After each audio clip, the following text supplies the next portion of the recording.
Bom dia, pessoal. De volta aqui, primeira aula, caminho da escola, para vocês já chegarem aquecidos. E hoje a Nina não vai poder estar aqui com a gente. Ela, enfim, já tinha um compromisso e não vai poder estar aqui. Mas estou aqui com vocês e hoje vou trazer já uma questão aqui que me enviaram.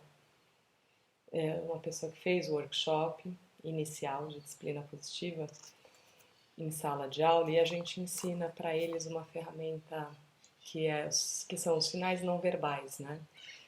Então, quanto mais a gente puder evitar falas na sala de aula que interrompam, tudo que a gente puder combinar em sinais, facilita na hora da rotina, né? Nesse caso, a gente ensina exemplos, por exemplo, de como ir ao banheiro. Então, a criança faria um sinal e que é assim, né? Assim, acho que é assim, em libras. Quando a gente ensina ela, né? A gente passa o olho e a gente faz contato visual, ela faz o sinal, a gente faz um joinha ou acena com a cabeça e ela silenciosamente vai até o banheiro. Um código secreto. É interessante se o sinal for o mesmo na escola inteira, porque aí você não precisa todo ano ensinar. Entra um aluno novo, as crianças sabem, na aula de artes, de música, de biologia, todos sabem, é sempre o mesmo sinal, independentemente do professor que está na sala.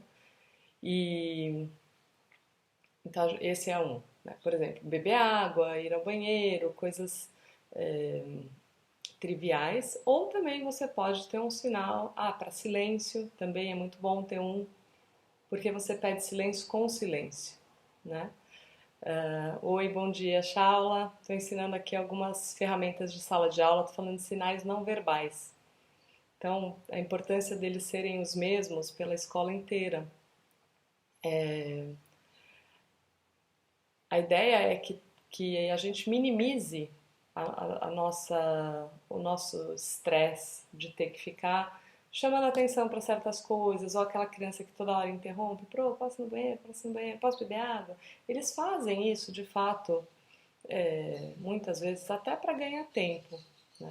E quando você tem regras claras, estabelecidas, e você combina o sinal, você está dando autonomia para eles, né?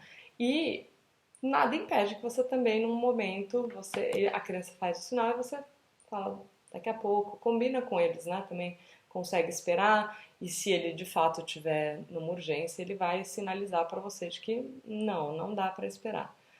Só que tudo isso é feito sem você interromper o flow ali da aula. E a pergunta aqui que a pessoa me mandou é como que a gente estabelece o limite depois que a gente fez esse combinado, por exemplo, do banheiro, do sinal de ir ao banheiro. Eu imagino, não, eu sei que quando a gente começa a experimentar esse tipo de ferramenta com as crianças, eles querem, nossa, se sentem empoderados e eles querem tentar. Aí eles vão, deixa eu ver se esse negócio funciona. Aí um pede para ir ao banheiro, faz o sinal, né? Você deixa, você acena, faz que sim com a cabeça e a criança vai. Na sequência, o melhor amigo dele vai. Opa, eu vi que o Pedro saiu, também quero sair. Ele vai lá e pede também. E aí você faz, espera um pouquinho.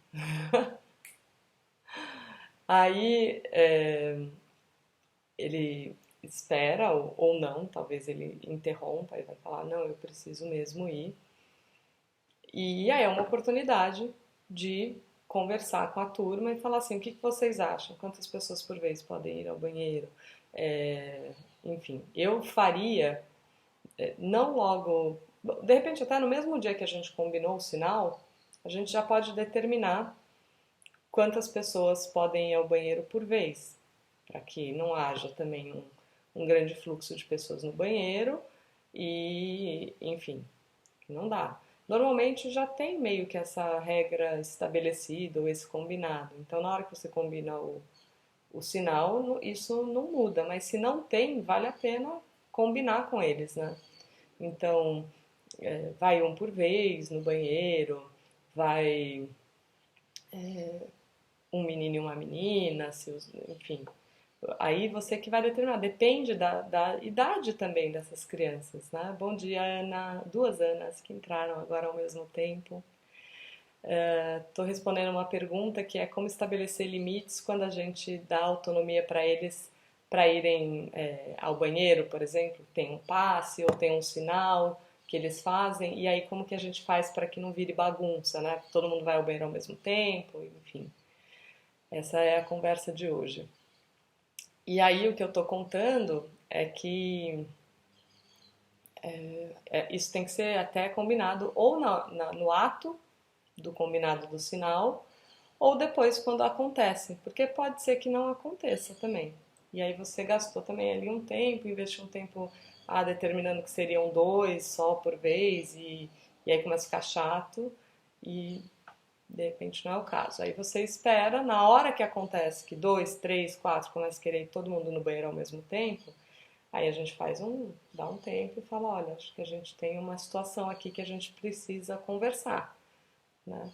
E, e, e aí sim, isso quando a gente fala em, em deixar o controle mais compartilhado com os alunos, é disso que a gente está falando. Tem algumas decisões que a gente pode tomar junto com eles, e isso faz com que eles se sintam parte daquela comunidade, que eles sintam que eles têm voz ativa, que eles podem, que você se importa, né? Em momentos como esse, de decisões dessas, a gente pode compartilhar o poder com eles, por que não? Né? E se vier uma solução esdrúxula, e aí a gente vai e parte para os critérios, né? Essa solução ela é relacionada ao problema? Ela é razoável? Ela é respeitosa? E ela é útil para resolver o nosso problema? E se não se encaixar num desses critérios, a gente já elimina. Mas toda sugestão que a criança dá, ela é ouvida, pelo menos. Porque aí, pelo menos, ele se sente à vontade para dar sugestões em outros momentos de discussão. Então, digamos que para a história do banheiro, ele fale assim: então a gente poderia botar uma câmera no banheiro para ver se as pessoas estão demorando porque elas estão brincando, né? É relacionado com o nosso problema? Sim. É razoável? É razoável ter uma câmera no banheiro? É um lugar de privacidade? Todo mundo ficaria à vontade sabendo que tem uma câmera no banheiro? Ela é respeitosa? E a gente vai e elimina e tudo bem. A gente não pode votar nessa sugestão, né? A pergunta é muito válida, porque quando a gente começa a dar mais autonomia e mais responsabilidade para essas crianças, a tendência é de que eles não saibam muito bem o que fazer com isso. Então eles vão querer abusar, eles estão acostumados com isso, né? Então é muito válida essa pergunta. Ixi, peraí que eu apertei alguma coisa aqui. Vocês estão me ouvindo ainda? Oi, mãe. Vocês estão me ouvindo? Faz um joinha porque caiu o fone. Eu estou usando um fone novo aqui e eu não sei se desligou o microfone. Oi, Ju. Tá ouvindo, a Ana falou. Então, estou respondendo uma pergunta de um professor. Agora de manhã a gente está conversando com os professores antes de ir para a escola para dar ideias e ferramentas. E a de hoje é sobre. A pergunta é como estabelecer limites quando a gente começa a dar autonomia. Então é uma pergunta absolutamente pertinente, porque de fato eles vão querer abusar, não estão acostumados. Nossa, ela confia em mim, e a gente vai dando aos pouquinhos mais corda para eles, e eles vão sentindo cada vez mais seguros de que a gente de verdade confia, né? enfim. Outra coisa que acontece muito nessa coisa de dar essa liberdade é deles saírem e ficarem lá no banheiro ad eterno, né? Aí fica lá um tempão e não volta. Aí também é uma oportunidade, daí de repente só com aquele aluno, não precisa conversar com a sala inteira nesse caso, né? A gente não precisa expor, não precisa trazer o problema para a classe, mas olha, eu na hora que acabar a aula, você fala, ô Pedro, vem cá um minutinho, eu reparei que tá tudo bem com você, a gente pode partir do princípio de que talvez ele tenha tido uma dor de barriga, talvez ele tenha passado mal e ele não quis se expor. Tá tudo bem com você? Eu vi que você demorou bastante lá no banheiro, fiquei um pouco preocupada. Mostrar essa preocupação, mostrar que a gente se importa, ao invés de já ir direto dando uma bronca, porque ele foi pro banheiro e demorou. Já fazendo uma hipótese de que ele fez isso por mal. Mesmo que você conheça muito bem esse aluno e que você tenha 90% de certeza de que ele fez isso para ganhar tempo, ou que talvez ele tenha levado o celular para o banheiro, enfim, faz essa primeira abordagem com perguntas, né? E aí, tá tudo bem com você? É, fiquei um pouco preocupada, você foi pro banheiro, demorou. É, e aí, a partir da resposta dele, você vai é, encaminhando. Se você sentir que, ou se ele responder, né? Eu encontrei uma pessoa no caminho, conversei, talvez ele fale alguma coisa assim. E aí você fala, é importante que você volte para a sala o quanto antes, né?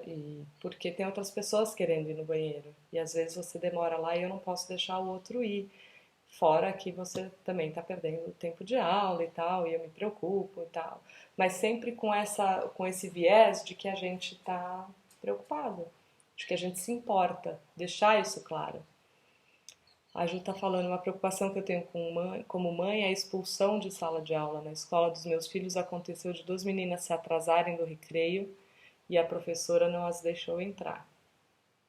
Aí a gente tá, eu sei que a Ju, ela é, e elas, saber que elas ficaram ociosas na porta da sala de aula, um absurdo, 40 minutos. Até um suspiro, né, Ju? É, a pergunta é, o que que essas meninas aprenderam com isso, né, sobre responsabilidade e pontualidade? O que será que elas aprenderam sobre isso? Provavelmente nada. Provavelmente é, elas talvez voltem em tempo, mas não porque elas aprenderam que ser responsável e pontual é uma coisa boa, mas por medo, não por respeito. Bom dia, Tia Aline. Não por respeito àquele professor, né? Mas mais pelo medo. Ou talvez numa aula de outro professor que ela sabe que vai deixar, elas não se importem com isso. Então, como que a gente poderia abordar essas meninas com respeito, dando responsabilidade para elas no caso de atrasos, né? É toda hora que isso acontece? Será que essa professora quis ensinar uma lição para essas meninas ou para a classe inteira, usando elas de bode expiatório, né? Então, o que eu faria? Eu acolheria, receberia essas meninas, pediria para entrar, né, assim, e no final teria a conversa. Se for uma coisa recorrente, se elas fazem isso toda vez, eu preciso comunicar para elas. Olha, me incomoda muito quando vocês chegam atrasadas na minha aula, porque eu já comecei e eu tenho que retomar tudo que eu falei. E aí a gente faz um acordo com elas, só com essas duas. Ou o que que eu posso fazer para ajudar vocês a estarem aqui no horário? Como a gente pode. E aí pensa em solução. Vem diversas ideias. Eu posso pedir para uma amiga que é pontual me ajudar. Talvez tivesse que ter. Tem muitas escolas que não tem relógio no parque. Então, e aí, quem não tem relógio de pulso, e aí o celular também não é permitido, às vezes eles mesmos falam, podia ter um relógio lá no pátio. e é uma solução muito fácil de se resolver, né? Podia ter um sinal que toca 5 minutos antes para a gente já lembrar que tem que ir para o banheiro. Eu fiz numa escola uma dinâmica que veio esse assunto à tona e foi muito interessante, porque eles falaram de um gargalo que é a fila da cantina. Mas a fila da cantina, eu fico lá e eu não consigo nem comprar o meu lanche em tempo. Toca o sinal e eu nem comprei o lanche. E aí eu fui perguntando, mas quantos atendentes tem na cantina? O que vocês acham que podia ser uma boa sugestão? E aí eles saíram de lá com a ideia de conversar com o diretor da escola sobre a possibilidade ou de as salas saírem em horários intervalados, um sai 5 minutos antes, dali 5 minutos sai outra sala, para não dar esse momento de fila na cantina, ou de ter duas pessoas na cantina. O que é preciso para ter? A escola não pode pagar, o cara da cantina não pode pagar mais um funcionário. Tem como fazer um rodízio entre os alunos do, sei lá, do terceiro ano, pode ser uma coisa que dê responsabilidade para eles, ou quem está aprendendo a mexer com dinheiro, sabe? Envolver essas crianças nessas decisões, e quanto mais elas sentem que elas são parte, não só da sala, mas da instituição como um todo, mais elas cuidam, mais elas têm respeito, essa é a minha escola, né? Não é um lugar que eu odeio estar, é um lugar que eu gosto de estar, porque eu decido, eu faço parte. E aí começa a tem essa ideia de... é, é, quando a gente trabalha com educação infantil, tem muito a questão da tarefa na sala de aula infantil, o ajudante do dia, né? E a gente propõe que não tenha só um ajudante, que tenha vários ajudantes, porque todo mundo pode se sentir útil todos os dias, não só uma vez por mês. Que eles, né? Todo mundo concorda que a criança fala: hoje é meu dia de ser ajudante, eu sou muito especial. Aí ela é ajudante 4 vezes no ano. Por que ela não pode se sentir especial todo dia? Então a gente distribui tarefas. É o que distribui papel, é o que vai buscar coisa na secretaria quando precisa, é o cabeça de fila, é o que fica atrás da fila porque ele também apaga a luz e fecha a porta. Tem várias tarefas, né, que a gente faz na sala de aula e que eles podiam estar fazendo. É o que alimenta o peixe, é o que rega a planta, enfim. Para as crianças maiores, a gente pode ter tarefas da escola inteira. Então, por exemplo, ser o segundo caixa da cantina, voluntariamente, essa criança perderia o recreio uma vez por mês, uma vez a cada 3 meses, não sei. É uma ideia. Eu já visitei escola em que cada ano, sei lá, o primeiro ano do médio era responsável pela biblioteca, o segundo tinha uma rádio que fazia o programa de rádio do recreio. Então, e eles ficam assim: ano que vem a gente tem a rádio. Nossa, ano que vem a biblioteca é nossa. E eles começam a ter um monte de ideia de o que eles vão fazer de diferente, como que vai ser melhor. Isso é muito legal para engajar eles na comunidade escolar. Deixa eu ver, Ana Luz. Da experiência que tenho, pelo que observo da sala de aula da escola que a minha filha estuda, há um acordo coletivo. E os alunos cooperam na elaboração. Isso. Se eles participam... Tem uma coisa muito interessante aí que às vezes as professoras chamam de acordos, uma coisa que é regra.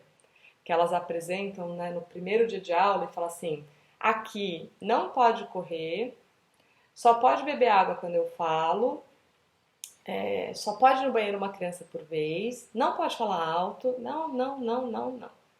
E fala combinado? Não é porque a gente fala combinado no final que é um combinado. Um combinado de verdade pressupõe que as duas partes participaram. Então, esses acordos coletivos que eles cooperam na elaboração dessa lei interna faz todo sentido, porque justamente eles vão participar disso. A criança decide junto e na hora de escrever a gente fala assim: tá, não pode correr, mas o que pode fazer? Porque eu não vou colocar não correr, eu vou colocar algo como: na escola a gente anda, aqui a gente anda. Porque no parquinho pode correr. E a gente conversa com eles o que pode, né? E a gente escreve essa lei interna, como a Ana colocou, no positivo. Porque o que não pode fazer, eles estão cansados de saber. O que eles não sabem é o que pode. Não põe a mão aí, não corre. Enfim, tudo é não, né? Então a gente coloca no sim. É isso, gente. Obrigada, Ana, pela contribuição. Hoje, então, eu respondi a pergunta aqui de uma professora sobre estabelecer limites quando a gente está começando a dar autonomia para as crianças. E se tiverem alguma pergunta, agora de manhã a gente está conversando com os professores antes deles irem para a escola, para que eles já cheguem lá com alguma inspiração, talvez, de fazer alguma coisa diferente. E se vocês tiverem alguma pergunta, pode mandar aqui para a gente. Um beijo, bom dia para todo mundo.